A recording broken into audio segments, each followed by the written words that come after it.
This podcast is intended for a mature audience. Listener discretion is advised.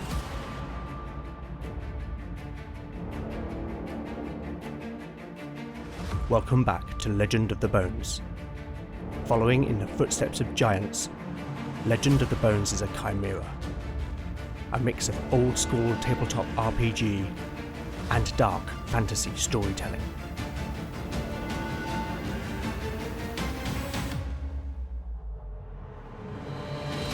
As its name might suggest, in Legend of the Bones the dice rule. There will be no rerolls, no fudging the dice, no metacurrency. The roll of the bones will determine the character's destiny, and no one will be spared their fate. None shall escape the destiny of bone.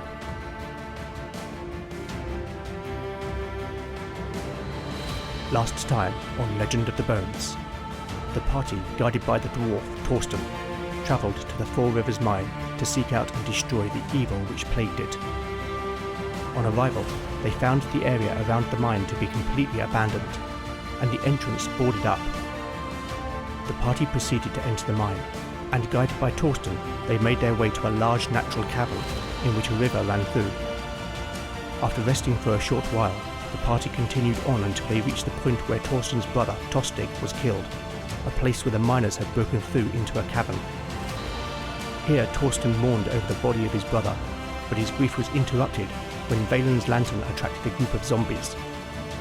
In the fight that followed, Lena turned some of the undead creatures, whilst the others were destroyed by her companions. But when it looked like the companions would be victorious, Beric was critically wounded by a pickaxe blow to the shoulder, before Keir finished the final zombie. Lena desperately tried to administer aid to Beric, but the fighter was bleeding to death. Lena's last hope was to put faith in the gods, who answered her call.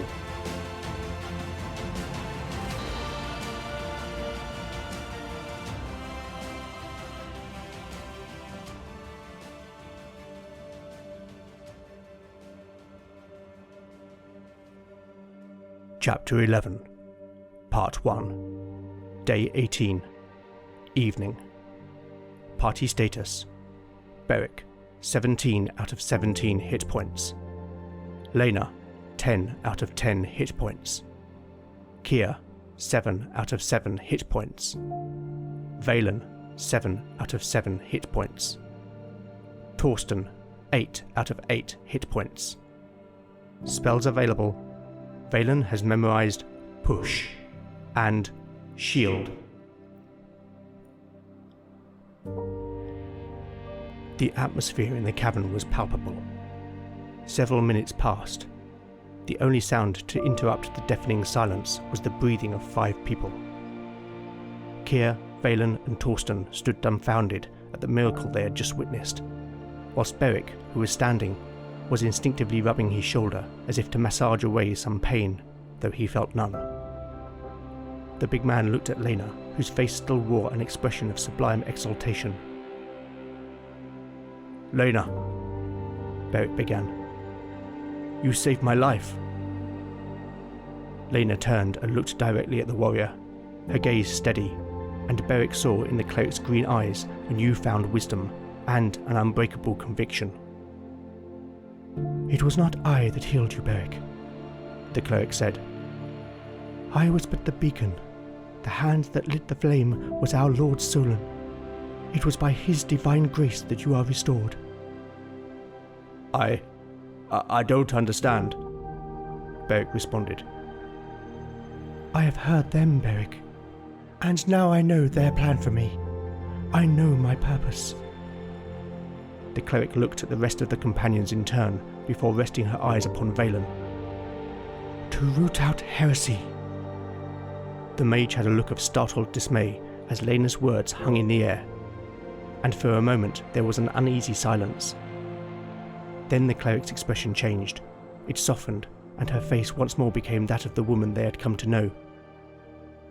"Fear not, Valen," she said gently. "I do not mean you. The Nine do not view mages as heretics. I understand that now." "Then who or what do you mean?" the mage asked. "Those that murder in the name of the Nine, those that take their name in vain. the brethren of the purifying light.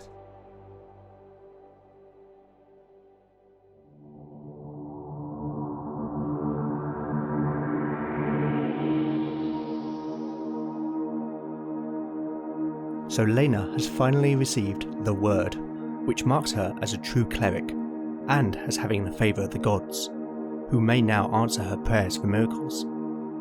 I think at this point it is worth explaining some of my house rules when it comes to religion and clerics.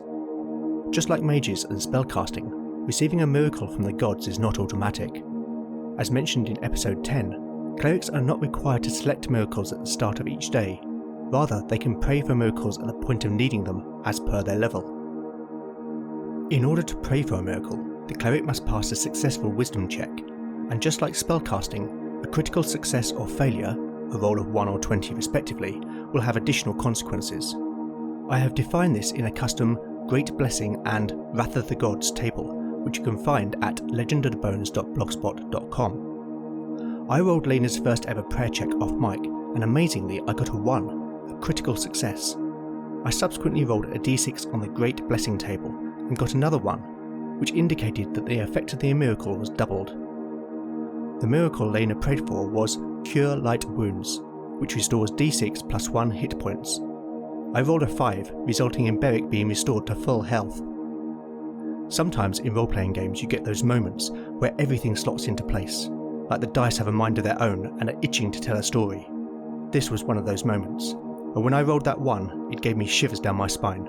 I love that. Now those of you who are listening closely would have noticed that Beric was down to 7 hit points, and not near death as suggested in the narrative. But given the roles, it seemed right to portray Lena's first miracle as something special, and let us not forget that Beric had been wounded by a critical hit, so it felt appropriate to make it more dramatic than perhaps it was in purely game terms. With that explanation out the way, I would also like to take a few moments to explain a little about the pantheon in Legend of the Bones. The principal human religion in this part of Erden is that of the Nine. The faith believes that there are 9 benevolent gods, and whilst each has a specific sphere of influence, they work together in unison.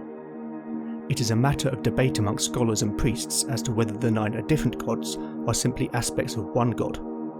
Regardless, the priesthood of the 9, known as the Wise, do not restrict their worship to a specific god. Rather, their worship focuses on the different gods depending on the situation. Whilst the 9 represent the benevolent gods, they are opposed by dark forces known colloquially as the 5.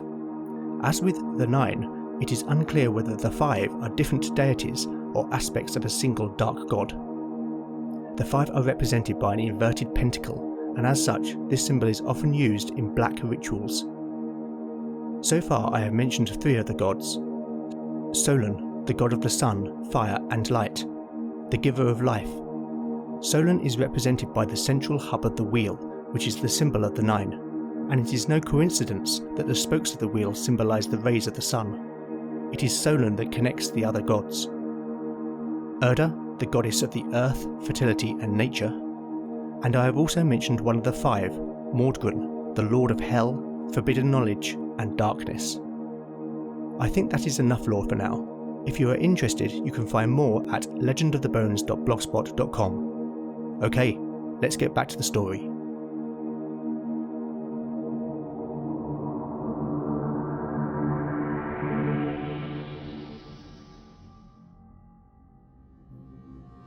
Chapter 11, Part 2, Day 18, Evening.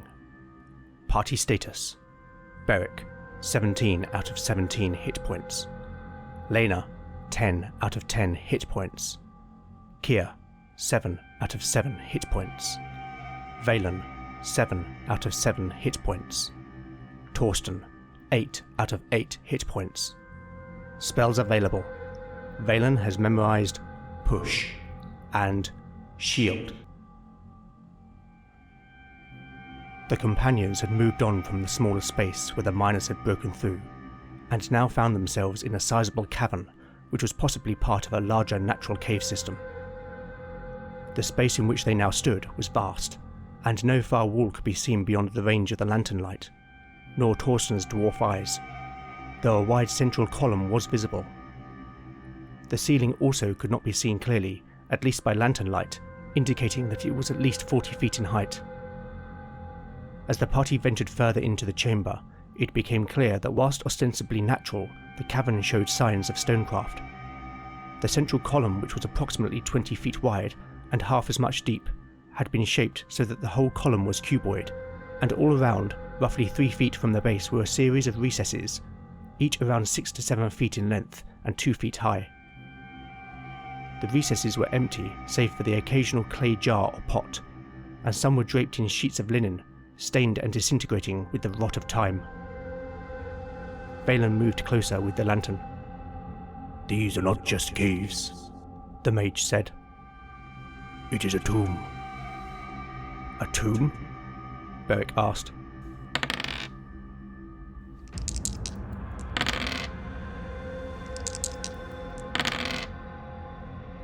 Valen turned to face the others. "A barrow. Sometimes the ancients would use natural caves and sealed the entrance. And this," the mage indicated towards the recesses. "This suggests the person was of great importance." "How so?" Keir asked.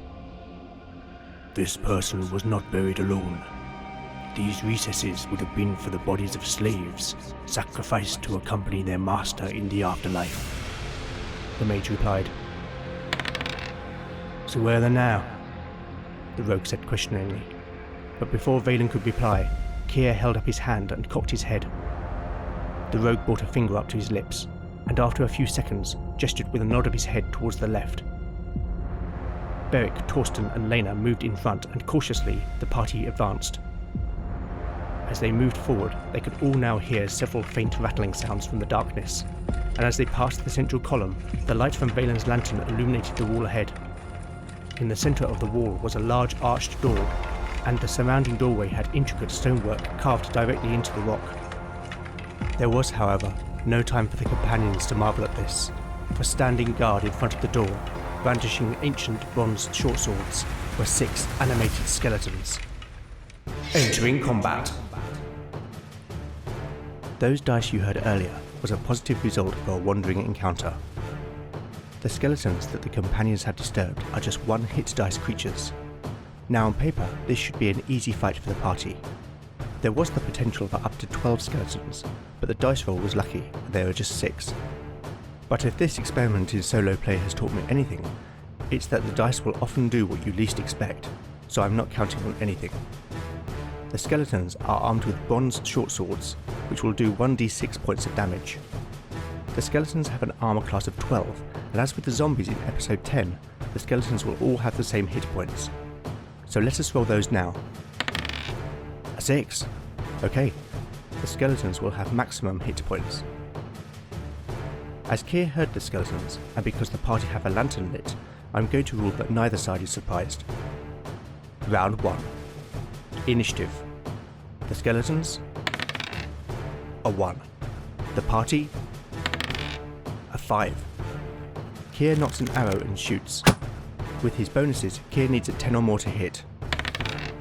A 4. The rogue's fingers slip and the arrow flies wide of the mark. Lena steps forward, holy symbol in hand. As a second level cleric, Lena can automatically turn 1-hit dice undead, so we just need to calculate how many are affected. Rolling 2d6. Lena's voice rings out. Back, spawn of hell, I banish you in the name of Solon. 3 of the skeletons turn and walk off into the darkness. Beric runs forward. With his attack bonus, he needs just a 10 or more to hit. A 16 for 7 points of damage. The warrior's sword smashes through the ribcage of the skeleton, and the bones clatter to the ground. Torsten charges another skeleton. With his attack bonus, like Beric, he needs a 10 or more to hit. But a 6 means he misjudges the swing and cannot connect a blow. Valen will conserve his spells, but cannot stand by whilst his companions fight, and so enters the fray. He jabs with his staff at the 6th skeleton. He needs a 12 to hit. A 12! Way to go, Valen! The mage does 2 points of damage, smashing the skeleton's lower jaw. There are just 2 skeletons remaining, and now it's their turn to attack. The skeleton fighting Torsten swings its short sword. It needs a 15 or more to hit the dwarf. A 15 for 2 points of damage. The skeleton's sword slices the dwarf's right forearm. Torsten grunts in pain. The other skeleton is fighting Valen. This could be dangerous for the unarmoured mage. The skeleton will need just a 10 or more to hit. A 15! Oof! Okay, let's see how bad this will be. Rolling damage on a d6. A 1. That was lucky. The skeleton's sword just nicks Valen's thigh. Okay, the party needs to close this combat down. Round 2. Initiative. The skeletons. A 5. The party. A 1. The skeleton attacking Torsten thrusts forward again. But with a 5, the dwarf easily evades the blow. The skeleton fighting Valen presses the advantage. It needs just a 10 or more to hit. But with a 6, Valen parries the blow with his quarterstaff. Now it's the party's turn. Kier knocks an arrow and shoots at the skeleton on Valen. He needs a 10 or more. A 16 is a hit for 4 points of damage. That is enough. The rogue's arrow smashes the skull and the skeleton falls with a clatter. Torsten tries to counter-attack. But a 6 means the skeleton parries his axe. Beric moves to support Torsten. But with a 5, he just cannot get there this round.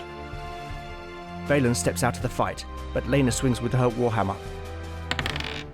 And with a 16, she lands a blow for 5 points of damage. The cleric's strike smashes the skeleton's sternum and several ribs, but it's not quite enough to take it down. Round 3. Hopefully this will be the last round. The final skeleton has just 1 hit point remaining. Initiative. The skeleton. A 4. The party. A 6. Right, come on Kier. The rogue knocks another arrow and shoots. An 18. No need to roll damage. The arrow severs the skeleton's spine and it clatters to the floor.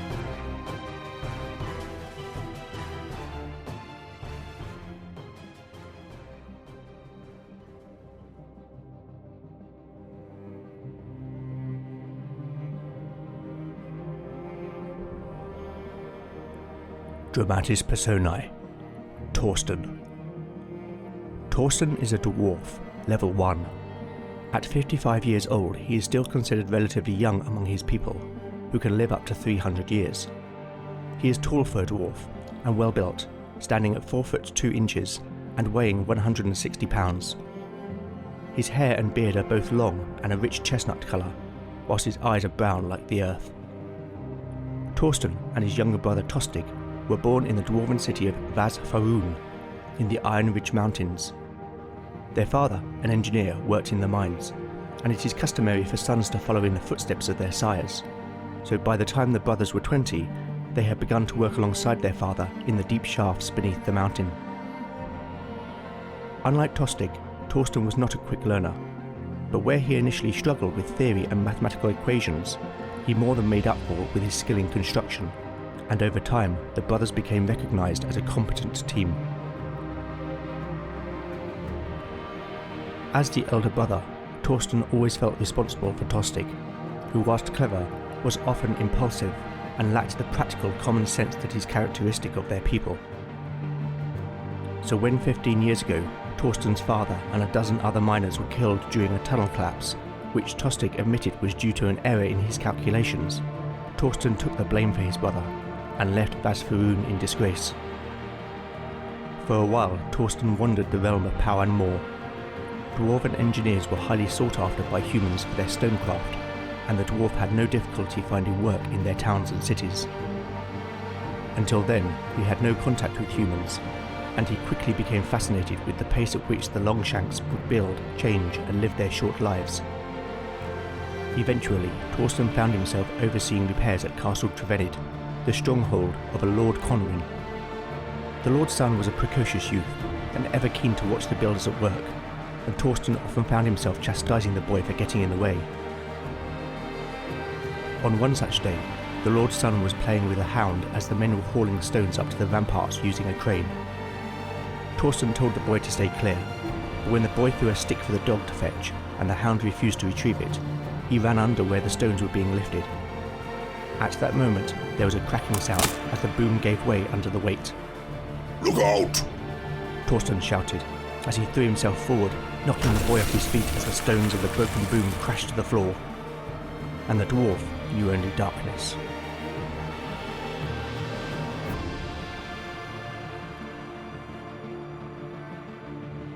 Pale daylight and the sound of folk going about their business filtered through a small lancet window, and Torsten stirred beneath the sheets. Ah, you're awake. A distant voice said. The dwarf opened his eyes, and slowly his vision cleared. He was in a small bedchamber, within the keep from the look of the stonework. The room was sparsely furnished, with just a chair and a small table, upon which was a clay bowl and pitcher. A tall man with black hair and grey eyes stood at the foot of the bed. Torsten recognised the man as Lord Conwyn. I feel like I've been hit by a troll. Torsten croaked. Not quite, but you're lucky to be alive, my friend, and so is my son, thanks to you. Conwyn stated. Torsten put a stubby hand up to his head and felt a bandage. Was he harmed? The dwarf asked. Not a scratch, but the boy has felt the rod for what he did. Conwyn replied. He is young, my lord. The young make mistakes. And now he has learnt. With that, Lord Conwyn pulled up a chair and sat. But let us talk of other things. I have a proposal for you.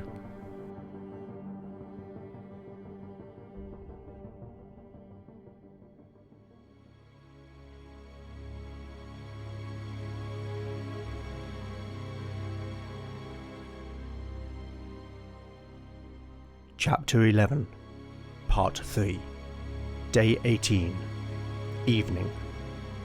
Party status. Beric, 17 out of 17 hit points.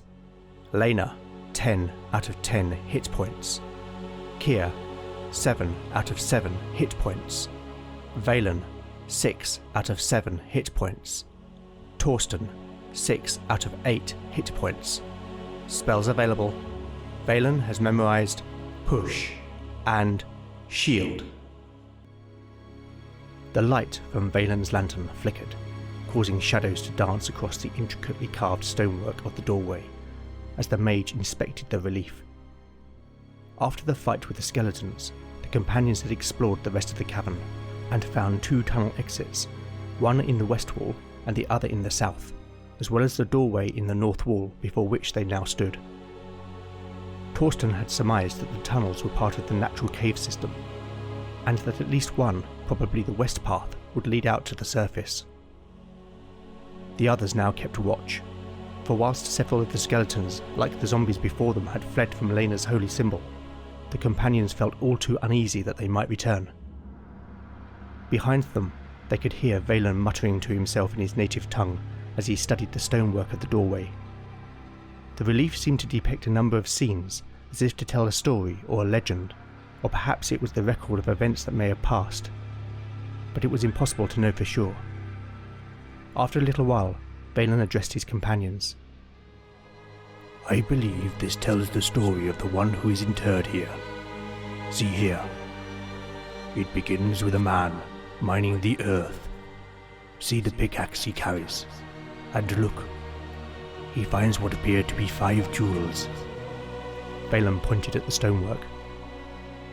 Then it shows the forging of a crown, in which the jewels are set, followed by a coronation. See there, a king with a crown upon his head. It may be the same man, I cannot say for sure. So this is the burial site of a king? Lena asked. So it would seem, but there is more. Valen replied.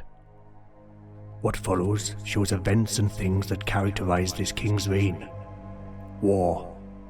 The mage pointed to a scene of a battle. lust and greed. Valen pointed again, this time to carvings of rape and pillage. Pestilence. The mage pointed to scenes of crops and livestock dying. And the descent to hell. Valen gestured towards scenes of people falling or being dragged by demons into a fiery pit. The domains of the Five, Lena exclaimed. The who? Beric asked. The 5 dark gods, The cleric explained. Varlak the Destroyer, Selethra the Wanton, Krevik the Envious, Feleg the Decayer, and Mordgren the Lord of Hell. Is there more? Beric asked of Valen. There is, The mage replied. The final part of the relief shows the king's demise. See him there, struck down by someone holding a sword. Then the crown is destroyed, and the 5 jewels are each given to a different robed figure. Or what about that? Keir asked, pointing to some carved words above the relief. I recognize these words. The language is related to my native tongue. It reads, "Here you will find I have a beginning, but no end, and I end all things that begin." What does that mean? Beric asked. It is a riddle. The mage replied, as he began to repeat the words over, searching for the answer.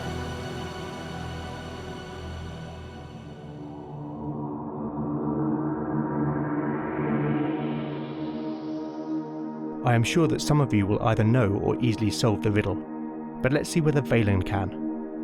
I am going to make a straight unmodified intelligence check, which means that Valen needs to roll a 15 or less on a d20. Here it is. A 4.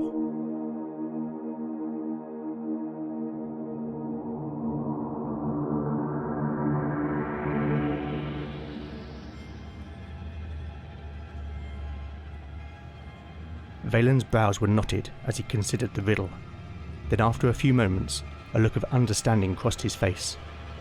He smiled in satisfaction, but the smile was hollow. The answer is death. There was a sudden cracking noise, the sound of hinges moving for the first time in centuries, and inch by inch, the heavy oak door began to open.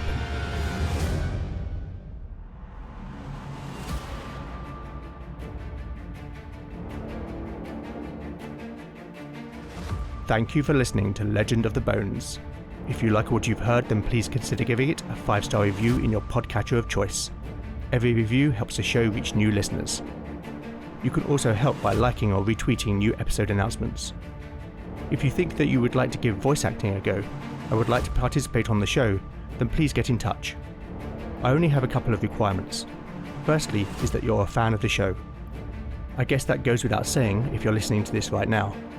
And secondly, that you have a decent microphone. Something in the Rode or Blue Yeti quality is ideal.